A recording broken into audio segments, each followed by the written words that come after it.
Assalamualaikum dan selamat sejahtera. Saya Haris bin Ismail dari kelas 4 UPM, kod sekolah NEA 4112, Sekolah Menengah Kebangsaan Bukit Kepayang. Hari ini saya akan berbicara tentang novel Lieutenant Adnan. Lieutenant Adnan wirabangsa. Dimulakan dengan Adnan sejak masih kecil bersama dengan Pak Saidi digunakan 3 orang anak lelaki. Yang sulung bernama Adnan, yang tengah bernama Ahmad, yang bongsu bernama Amarullah. Tiga adik-beradik ini membesar di kampung Sungai Ramal, Kajang, Selangor.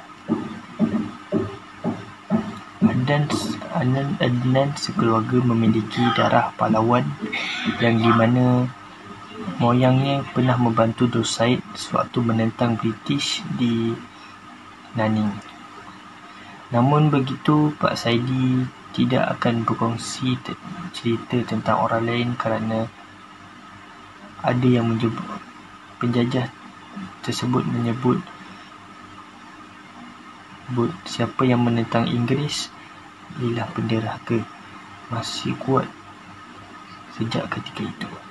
Penjajah British tidak suka kepada sesiapa yang mampu menentang mereka. Mereka mahu menyedut keluar banyak hasil bumi di tanah Melayu.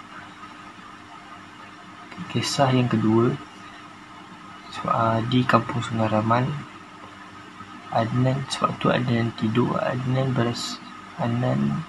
mimpi mengenai kehebatan Hang Tuah dan kawan-kawannya. Dia sangat menggembari kisah. Dia sangat minat dengan kisah kepahlawanan Hang Tuah yang lama. Sebelum tidur, maknya akan bercerita mengenai kisah-kisah sejarah terdahulu. Setiap pagi, Pak Saidi akan membawa anak sulungnya Adnan ke tempat kerjanya. Tujuannya ialah untuk mengajar anaknya betapa susah untuk mencari rezeki. Pak Saidi memiliki 1 hektar kebun dan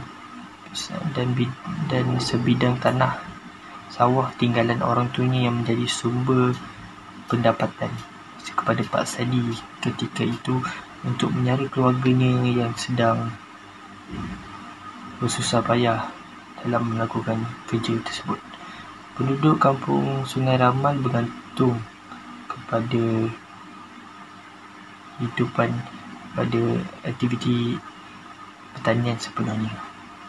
Mereka akan mengusahakan sawah padi dan menoreh getah untuk mendapatkan sumber pendapatan juga.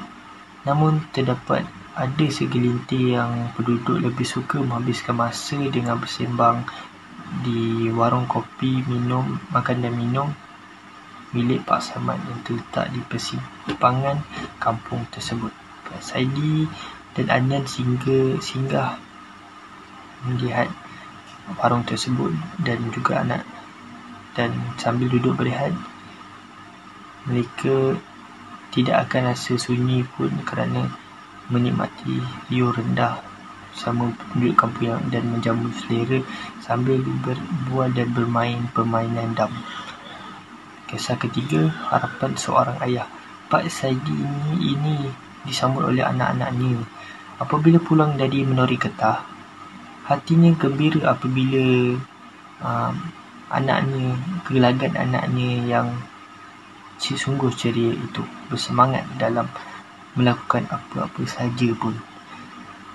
Dan Pak Saidi melihat anak-anaknya berlatih silat.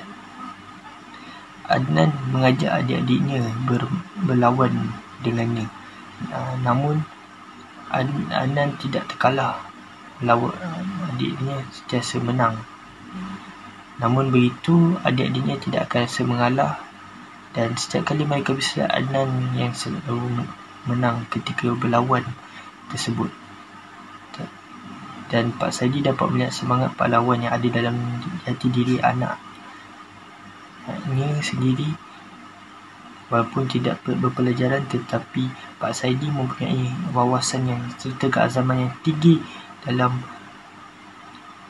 mencapai impian anak-anaknya untuk masa hadapan. Pada pendapat saya, sekiranya apa yang kita lalui dan ujian tersebut pasti ada hikmahnya, dan teruskan usaha untuk memperoleh kejayaan yang diminati. Sekian, terima kasih.